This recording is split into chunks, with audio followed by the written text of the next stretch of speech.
Ang mabuting balita mula sa langit sa araw na ito. Aleluya, aleluya. Inibig tayo ng Ama, isinugo ang anak niya bilang panubos sa sala. Aleluya, aleluya. Ang mabuting balita ng Panginoon ayon kay San Lucas. Pinupuri ka namin, Panginoong Hesukristo. Noong panahong iyon, pumasok si Jesus sa Jericho at naglakad sa kabayanan.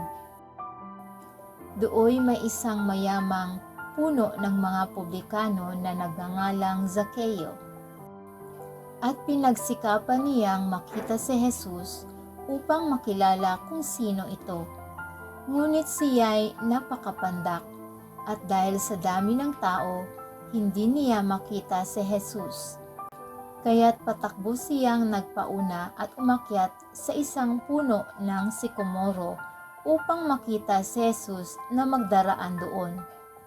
Pagdating ni Jesus sa dakong iyon, siya'y tumingala at sinabi sa kanya, "Zaccheo, bumaba ka agad, sapagkat kailangan kong tumuli ngayon sa bahay mo." Nagmamadali siyang bumaba at tuwang-tuwang tinanggap si Jesus. Lahat ng nakakita nito ay nagbulong-bulungan. Nakikituloy siya sa isang makasalanan, wika nila. Tumayo si Zaccheo at sinabi, "Panginoon, ibibigay ko po sa mga dukha ang kalahati ng aking ari-arian. At kung ako'y may nadayang sinuman, 4 na ibayo ang isasauli ko sa kanya."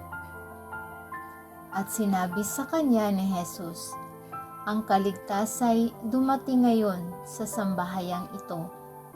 Lipi rin ni Abraham ang taong ito, sapagkat naparito ang anak ng tao upang hanapin at iligtas ang naligaw." Ito ang mabuting balita ng ating kaligtasan. Papuri sa Diyos.